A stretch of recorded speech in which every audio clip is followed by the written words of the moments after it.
Rape cases दिन ब दिन बढ़ते जा रहे हैं। कभी सियालकोट की छोटी सी बच्ची जैनब तो कभी कोलकाता की 31 साल की जवान डॉक्टर मोमिता।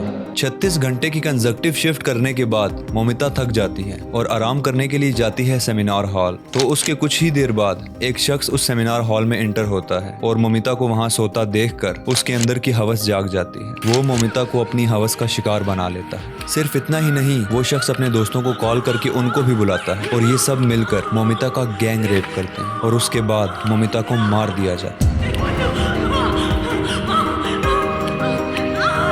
इतना सब कुछ हो जाने के बाद ऑफिशियल्स कॉलेज की इज्जत बचाने के लिए इस कोल्ड ब्लडेड मर्डर को सुसाइड का नाम देते हैं। मर्डरर्स तो मर्डरर्स थे, लेकिन कॉलेज के ऑफिशियल्स ने भी मोमिता की बॉडी देखकर उस पर रहम नहीं किया। आंखों से खून, हाथों से खून, टांगों से खून, यहाँ तक के प्राइवेट पार्ट से भी खून बहता रहा। हॉस्पिटल ऑफिशियल्स की मीडिया चैट से और इस मर्डर को सुसाइड का नाम देने से एक बात तो साफ जाहिर होती है कि हॉस्पिटल में कुछ तो इल्लीगल हो रहा।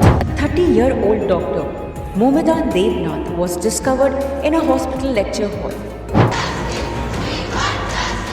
Now, receiving this information, the students were very much agitated because they feel that they were tampering with evidences. The tragedy has prompted widespread outrage and calls for justice across social media platforms. I stand with her family in this unbearable pain. Earlier celebs like Alia Bhatt, Parineeti Chopra, Ayushmann Khurrana and others posted heartfelt posts condemning the incident.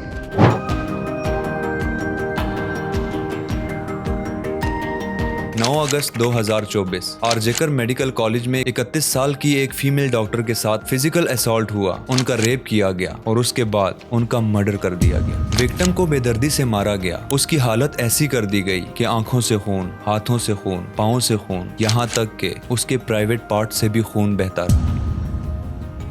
Doctors की life बहुत ज्यादा hectic होती है। उनको अपनी services सर्व करने के लिए वक्त का पाबंद नहीं रहना पड़ता। तो डॉक्टर मोमिता 36 घंटे कंजक्टिव ड्यूटी पर थी। 36 घंटे ड्यूटी करने के बाद डॉक्टर मोमिता जाती हैं सेमिनार हॉल आराम करने के लिए और उसके बाद वहां पर एंट्री होती है एक जानवर नुमा शख्स की, संजय रॉय। रिपोर्ट्स के मुताबिक 4 बजे संजय सेमिनार हॉल आता है और जो संजय रॉय है वो एक सिविक वॉलंटियर है पुलिस वेलफेयर बोर्ड में। और अगर आसान लफ्जों में आपको समझाऊं तो ऐसे वॉलंटियर्स की कॉन्ट्रैक्ट बेसिस पे पुलिस में ज्वाइनिंग होती है। पुलिस वॉलंटियर होने की वजह से संजय को हॉस्पिटल में कई सारे डिपार्टमेंट्स में जाने का एक्सेस था। तो बस इसी बात का फायदा उठाकर संजय सुबह 4 बजे सेमिनार हॉल में गया और विक्टिम को सोता देखकर उसका ब्रूटली रेप किया और फिर उसको बेदर्दी से मार दिया। तो सुबह 7:30 पर हॉस्पिटल के ऑफिशियल्स को विक्टिम की बॉडी मिली और यूजुअली ऐसा ही होता है कि जब किसी विक्टिम की बॉडी मिलती है तो सबसे पहले उसके घर वालों को इन्फॉर्म किया जाता है, लेकिन इस चीज का ख्याल नहीं रखा गया। 7:30 पर विक्टिम की बॉडी मिली और 10:30 पर विक्टिम के घर एक कॉल की गई और विक्टिम की फैमिली को बताया कि आपकी बेटी ने सुसाइड कर लिया। हालांकि ऐसा नहीं था, विक्टिम का कत्ल हुआ था। लेकिन हॉस्पिटल के ऑफिशियल्स ने ऐसा क्यों कहा कि सुसाइड हुआ? किस चीज को छुपाना चाह रहे हैं ये लोग? हॉस्पिटल की इज्जत को या फिर कोई ऐसी इल्लीगल एक्टिविटी जिसके बारे में दूसरा कोई शख्स नहीं जानता? ये खबर मिलते ही विक्टिम की फैमिली और आस पड़ोस के लोग जल्दी से हॉस्पिटल पहुंचे, लेकिन उनको अपनी बेटी से नहीं मिलने दिया गया। 3 घंटे तक वेट करवाया गया। एक पेरेंट्स जिनकी बच्ची 31 इयर्स ओल्ड की ऐसी खत्म हो जाती है, उनको 3 घंटा खड़ा विक्टिम की फैमिली रोती रही, गिड़गिड़ाती रही कि उनकी बेटी से उनको मिलने दिया जाए, लेकिन फिर भी उनको नहीं मिलने दिया गया। हाथ जोड़ती रही, माँ बाप हाथ जोड़ते रहे, हमें एक बार दिखाओ, हमारी बच्ची का मुंह एक बार दिखाओ, हमको नहीं दिखाया गया। और फिर जब फैमिली को अलाउ किया गया बेटी से मिलने के लिए, तो बेटी की बॉडी देखकर पेरेंट्स की जो सिचुएशन थी वो मैं लफ्जों में बयान नहीं कर सकता।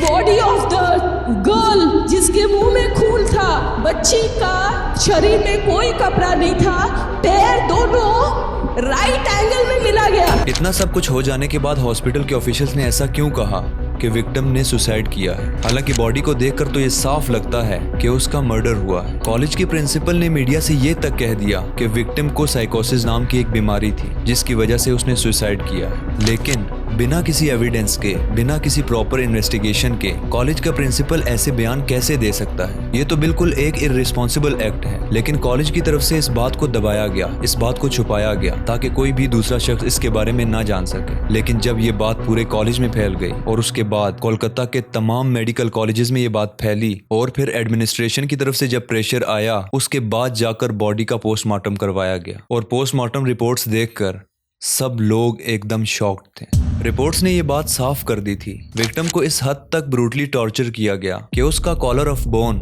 एकदम क्रश हो चुका था। पोस्टमार्टम रिपोर्ट आने के बाद ये बात साफ हो चुकी थी कि ये सुसाइड नहीं था, ये एक कोल्ड ब्लडेड मर्डर था। इन्वेस्टिगेशन में जब सीसीटीवी फुटेजेस को देखा गया तो करीब 4 बजे संजय रॉय हॉस्पिटल में एंटर हुआ और 6 बजे हॉस्पिटल से निकला। लेकिन शक तब हुआ जब 4 बजे संजय रॉय हॉस्पिटल में एंटर हो रहा था तो उसके गले में एक ब्लूटूथ था और बाद में वो ब्लूटूथ विक्टिम की बॉडी के पास से मिला। तो इस बात से साफ जाहिर होता है कि संजय रॉय सेमिनार हॉल में मौजूद था। तो पुलिस ने संजय रॉय को अरेस्ट कर लिया और संजय रॉय ने अपना गुनाह कबूल भी कर लिया। लेकिन संजय रॉय ने ऐसी कोई भी बात नहीं बताई जिससे जाहिर हो कि इस सब के पीछे रीजन क्या था। तो जब विक्टिम की बॉडी को दोबारा एग्जामिन किया गया तो ये चीज साफ जाहिर हो गई कि इस गुनाह में संजय अकेला नहीं था, उसके साथ कुछ और लोग भी शामिल थे। जब ये मामला लोगों की नजर में आने लगा तो आरजेकर कॉलेज के प्रिंसिपल ने रिजाइन दे दिया। कॉलेज के सारे स्टूडेंट्स रोड पर उतर आए प्रोटेस्ट करने के लिए। लेकिन इस सारे सिनेरियो में यानी कि मर्डर के 5 दिन बाद कुछ ऐसा हुआ जो कि किसी ने भी एक्सपेक्ट नहीं किया था। वो सेमिनार हॉल जहां पे विक्टिम को बेदर्दी से कत्ल किया गया था, उस सेमिनार हॉल से 20 मीटर दूर एक कमरा था जो कि एडमिनिस्ट्रेशन ने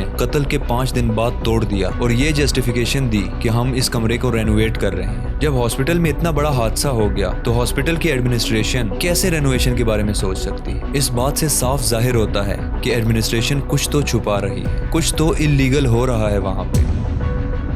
और जो लोग पावर में हैं वो ये नहीं चाहते कि इस केस के दौरान उनके खिलाफ कुछ ऐसे सबूत मिलें जो कि लोगों के सामने उनका पर्दाफाश कर दें। और शायद इन्हीं पावरफुल लोगों के प्रेशर में आकर ऑफिशियल्स ने इस मर्डर को सुसाइड का नाम दिया था। इस हादसे को छुपाने की बहुत ज्यादा कोशिश की गई लेकिन फिर भी यह हादसा छुप ना सका। तो मेरी आप सबसे रिक्वेस्ट है कि इस इशू को लाइटली ना लें, डॉक्टर मोमिता को इंसाफ दिलवाएं। और मेरी गवर्नमेंट से भी रिक्वेस्ट है कि संजय रॉय के साथ साथ इस मर्डर में जो लोग शामिल थे उनको भी जल्द अज जल्द अरेस्ट किया जाए और सरेआम फांसी दे दी जाए। Justice for doctor Momita.